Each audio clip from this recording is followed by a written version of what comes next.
Good evening, everybody. From the backyard in Latrobe of the Steelers training camp, it's Big Fish Football. I'm your host, Daryl Fisher. We're going to go over week 3 just past Sunday, and there was some great games, and there was some lousy games, and we're going to go through all of them. First game we're going to go over is Texans Steelers. Steelers won that game 28-21. Steelers defense, especially their defensive backfield, didn't look so great in the first half. But like they haven't been able to do in past years, they made great adjustments, and they only gave up very few yards. I think it was 39 yards in the second half, and shut down Deshaun Watson. But once again, Ben looks like he's back. I'd say right now he's comeback player of the year, toss up between him and Cam Newton. So I would say that 0-3 for the Texans is bad. I think Bill O'Brien, since he has full control, GM, head coach, everything, I think that maybe it's time for the Texans to think about making a change. But he won't be gone until the end of the year because they're always slow starters. The next game, maybe the most boring game of the week, the Thursday night football game between the Miami Dolphins and the Jacksonville Jaguars. That final score was 31-13 Miami. Ryan Fitzpatrick looked great. And it's just one of those weeks early on in the season where Ryan Fitzpatrick just plays like he's the best quarterback in the league. Eventually, as the season wears on, if he's still the starter, we'll see Ryan Fitzpatrick. But hopefully they can keep it going, because I think Miami has a good defense, and their offense, they just need a little better running game, but everything else looks really good for them. Gardner Minshew struggled against them, and I tell you what, I know they're not saying that anymore that they're tanking for Trevor, but it's sure, I tell you what, I might want to tank for Trevor, even though I don't think that any team should go out and purposely lose. All right, that one's down. The next one, Raiders and Patriots. I was really hoping that the Raiders would finally be the Raiders of old again, but they were the Raiders of the last 15 years instead. The final score of that game was 36-20. Burkhead, they used power running game to just run all over the Raiders defense and wear them down. I thought Derek Carr played okay, but they seemed to struggle having to play from behind. So anytime you want to make a comment, let me know. I'll try to answer all the comments on here, but I'd really appreciate a like and subscribe.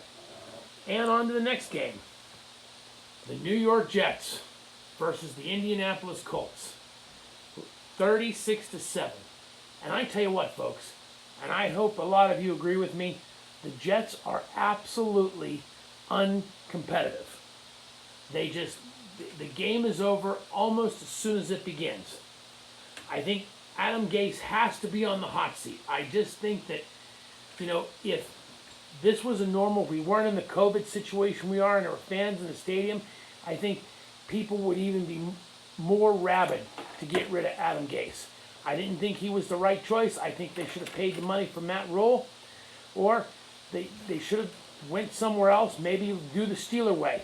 Young 30-something defensive coordinator. But, they went another regurgitated coach.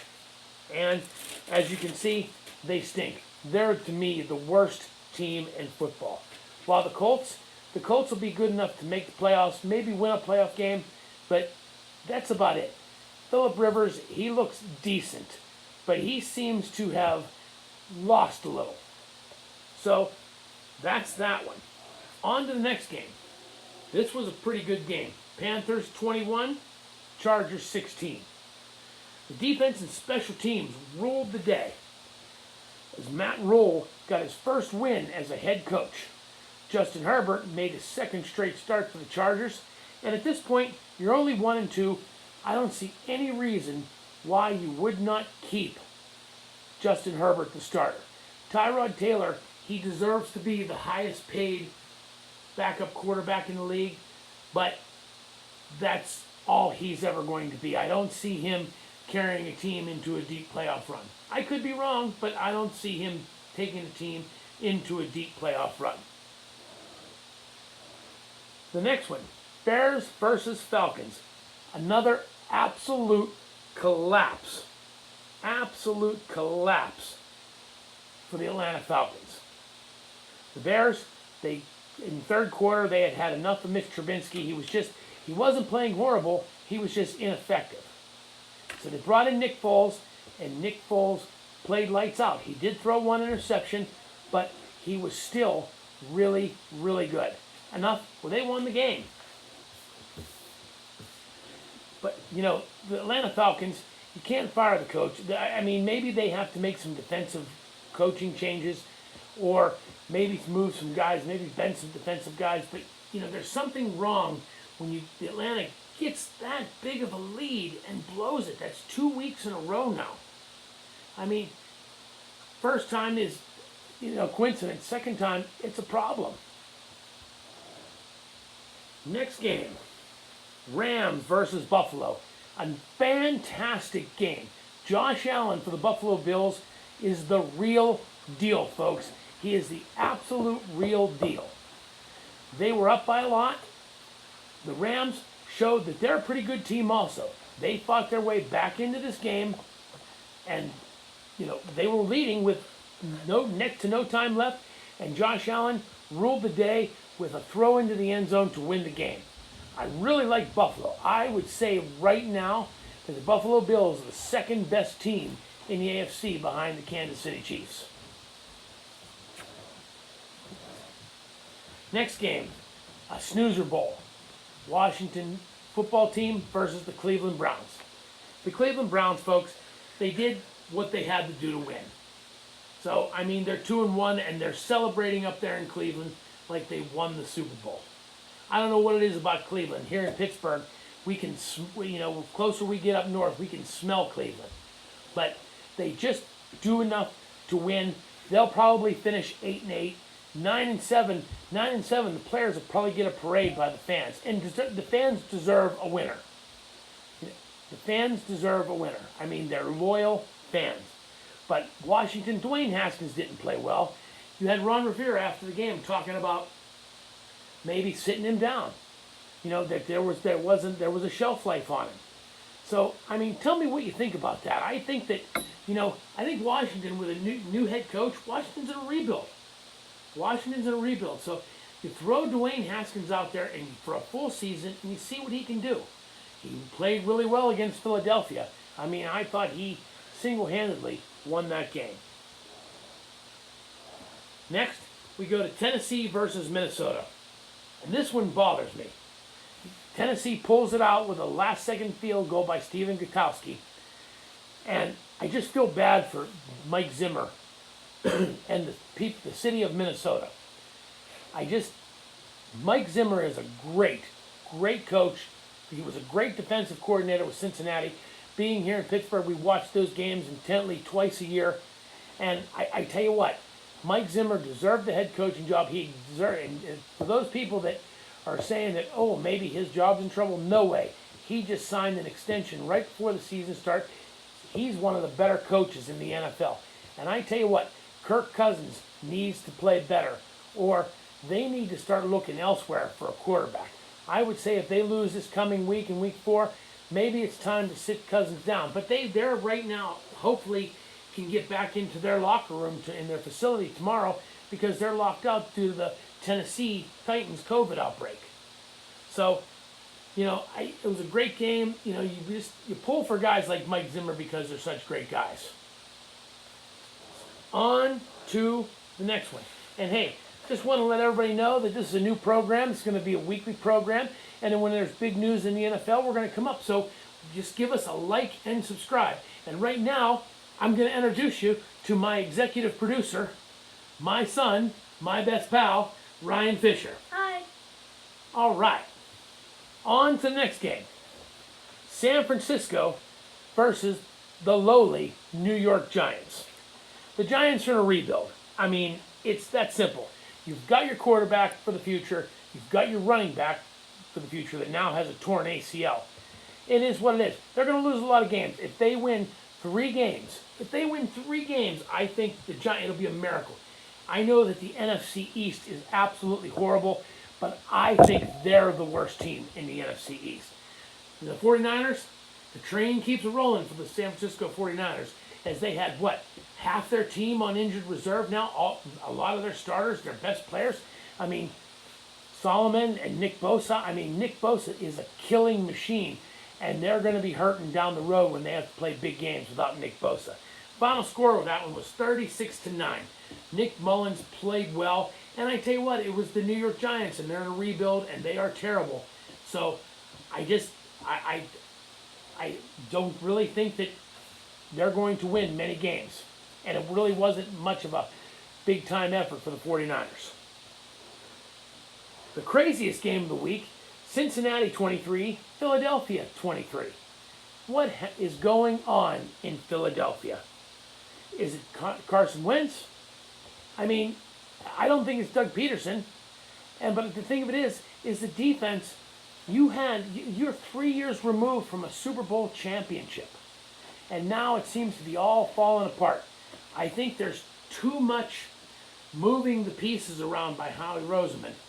And I get where, because you have to do that because of cap issues, but I think it's super important that you keep your core players. Say what you want about the Patriots. You think about it, they've kept core players in their 20-year run. Yeah, they've gotten rid of some guys that have shocked people, but they just get the job done, and that's what Philadelphia needs to do. I wouldn't give up on Carson Wentz. That's silly talk to them giving up on Carson Wentz. They just signed him to a long extension. He's going to be there for a while. You got to keep him healthy, and you got to keep him going. And I think a lot of NFL teams are suffering right now from no preseason games. Everybody says, "Oh, I hate the preseason games," and yeah, some of them are boring to watch.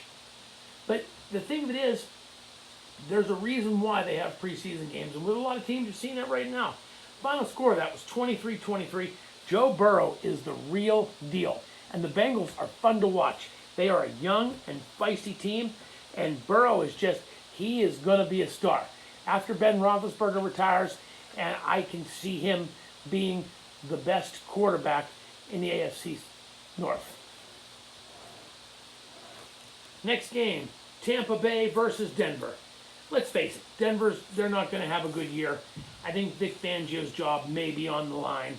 I think maybe John Elway's job is on the line. I mean, I know that's blasphemy for people in Denver, but I think that his job may be on the line. In Tampa Bay, I mean, it was a typical Tom Brady win. They threw the ball down the field, they ran the ball decently well, and, Bruce Arians' offense, Tom Brady arm, so far it's worked out well. 28-10 was that final score. Detroit 26, Arizona 23. Detroit Lions pull it out at the end of the game. This is a pretty good team, folks, and they're coming around. Matt Patricia is a good coach, and he gets a lot of flack for whatever reason, but he's a good coach. That was a great game. But Kyler Murray is a good QB, and this team the Arizona Cardinals are really surprising me. And you know why? Because they put some money in defense. What happened? Kansas City didn't put any money in defense, and they lost the AFC Championship to the Patriots. They put some money into defense next year. They're Super Bowl champions. Remember, folks, offense sells tickets, but defense wins championships. 26-23 was the final score of that game. And our next one, Dallas 31, Seattle 38. Let's face it, Seattle Seahawks, best team in football right now. Russell Wilson is going to win the MVP for the first time. I thought maybe he has deserved it other times. But with guys like Tom Brady, Peyton Manning in the league, I mean, there's not enough trophies to go around. But Seattle's the best team in football. And I tell you what, Dallas is a good team. Dallas is going to go 8-8, 9-7. 10-6 would be a great season for the Dallas Cowboys. And I tell you what, they're going to get it together. I mean, their losses, they've been competitive, and that comeback win. But I tell you what, with all the injuries they have on defense, it's amazing, absolutely amazing that they're even competitive at all. Final score of that game: Seattle 38, Dallas 31. The Sunday night game was absolutely fantastic. Green Bay 37, New Orleans 30. Aaron Rodgers, he's Aaron Rodgers. What more can you say? He's one of the all-time greats. And they finally have a decent defense, and what helped them out is I think New Orleans' window for getting to the Super Bowl is shut. I think that whenever they lost to the Rams in that controversial penalty at the end of the game, I really just think that, that was their window to get in there. Last year, they lost a playoff game at home with that crowd and that crowd noise to the Minnesota Vikings, and I think the window shut down. I think Drew Brees, this is definitely his last year. I will be shocked if Drew Brees plays in 2021. Final score of that game, Green Bay 37, New Orleans 30. And our last game of the night, Kansas City 34, Baltimore 20. What can I say? The game did not live up to the hype. I mean, they held Lamar Jackson to less than 100 yards passing. And I tell you what, Kansas City's Kansas City. You're going to have to outscore them and maybe luckily get a takeaway. But these receivers, Hardman and Tyreek Hill, I mean, who can catch those guys? Tyreek Hill may be the fastest guy I've ever seen in the NFL. The final score of that game, 34-20, and I think the Steelers are the best team. I know I'm a homer and I'm biased, but I still think the Steelers are the best team in this division. Our next thing to talk about, Thursday night preview. Fangio versus Gates. Both of them are coaching for their jobs. I can really see a situation where the losing coach is gone the next day or the day after. I can really see that. If Fangio loses, he has a better chance of keeping his job than Adam Gase does. I just think that Adam Gase, he acts like Picasso and, like he's this tortured artist. Meanwhile, he's just a coach. Just coach football. And I think that, Jets fans, you deserve better. And other things are going on in the league. Everybody knows the Steelers-Titans game has been postponed to Monday night due to the COVID. I just think if these Titans players keep getting COVID, my opinion is that the game should be a forfeit. The Steelers should not have to make this weekend their bye week. That's not fair for all the Steeler players, coaching staff, and upper management of the organization doing the right thing. But hey, I want to thank everybody for watching the first episode of Big Fish Football. And if you could give me a like and a subscribe, I would really appreciate it. I want to thank Ryan Fisher, my executive producer, and we'll see you next time on Big Fish Football.